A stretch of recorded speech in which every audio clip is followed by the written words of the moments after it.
So today we're going to start looking at percent problems. I'm going to show you a couple different ways to solve them. One of them would be with equations. The other one will be with proportions. So you can choose whichever one. You do not have to show both of them. So without any further ado, here comes percent problems. So the types of problems you're going to see are something like this. The first way I'm going to show you is by writing equations. And the two things you have to know is that the word is means equals, and the word of means to multiply. So when I go back to write my equations, it would look something like this. The what is the unknown, so that would be the x. Is, we just got done saying, is equals. 25% will change to a decimal by moving the decimal place 2 places, so it would be 0.25. Of means times, so times 48. So if you use the calculator, you would find that x is going to be 12. So 25% of 48 is 12. Okay, so that would be the first type you're going to see. Second type you're going to see is something like this, where it says 16 is what percent of 80? So again, the word is means equals, of means times. So if I wrote my equation here, it would say 16 equals what percent is our unknown. I'm going to use a P, which stands for percent. Of again means times, and then 80. So in order to find out what P is, I'm simply going to divide by 80.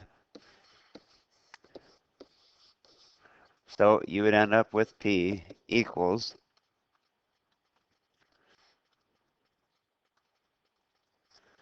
0.2, which is not a percent yet. So we have to change this back to a percent.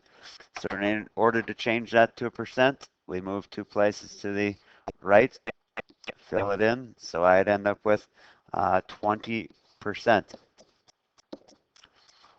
Okay, so there's your second type. Your third type would be something like this, where it says 72 is 125% of what number? So we'd start this one out as this. 72 equals 125%. Change that to a decimal. Again, move decimal place 2 places. And I'd have 1.25 of, so that's times, what number? I don't know. I'm going to use an n for number. So in order to solve this one, you'd simply divide both sides by 1.25. So if I divide by 1.25, n would be equal to 57.6. Okay, so that's the 3 different types of percent problems that you're going to see, and the way that you would solve each of them with an equation. Okay, the next way that we're going to look at is by using proportions. So proportions, if we're solving percent problems, we always want to think part to whole. Part to whole. So on this one, here's how I would start it out. Since I know it's 25%, that's my part. A whole would be 100%. So I'd have a 25 over 100 equals, and now it says, what is 25% of 48? The of 48 represents my whole. So my whole of 48 would go on the bottom, and the unknown is on top. So that would be the n in this case. So like we learned before, to solve a proportion like this, we'd cross multiply, and we would get 100n is equal to 25 times 48,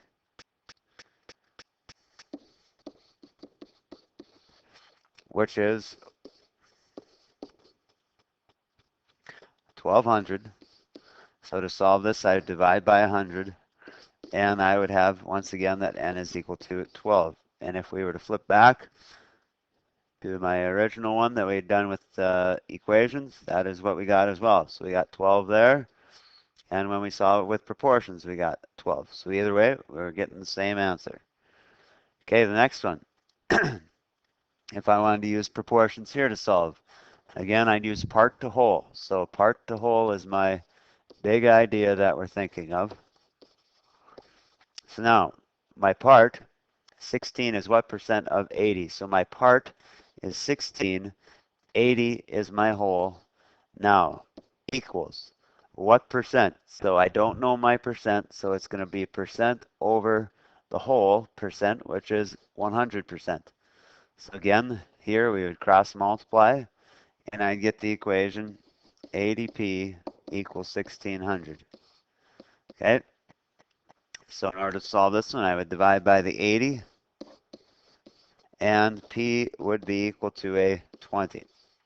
So now, if I flip back, I'm hoping and praying that I would get a 20. And, okay, the only thing I forgot to do is I forgot to put percent on it. So since we were asking for a percent, I would need to know that this is 20%. Okay, very good. The last one. So now I've got 72% of 125 is what number? 72 is what, or excuse me, is 125% of what number?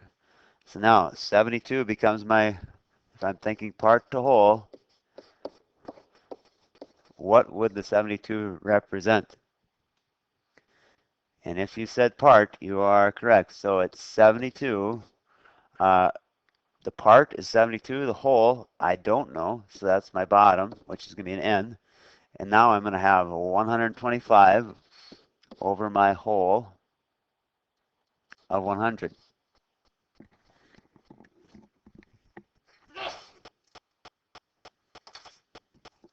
Excuse me, I hope you didn't hear my big loud sneeze.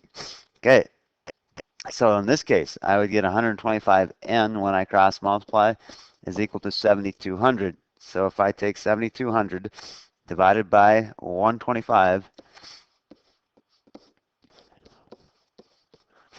I would again get this 70, or excuse me, 57.6 that I'd come up with before. So as you can see, either way works just fine. It's personal preference, which either way is fine by me. Okay, the next thing that we're going to talk about is simple interest. So simple interest is this. Interest is equal to principal times rate times time. So the I stands for interest, and in this case, particularly simple interest. P stands for your principal. Your principal is the amount that you started with. The rate is the percent rate that you're going to get. And the T is your time. So oftentimes you're posed with a problem, maybe something like this. How much interest will you earn on $200 that is invested at a rate of 4.5% for 10 years? So how would you figure that out? We simply put it back into our formula. So interest would be equal to the principal, which was the 200, times the rate, which is 4.5%. So as a decimal, that would be 0.045. And then I'm going to take that times the 10. So let me break out my calculator here. And you could do the same. So 200 times 0.045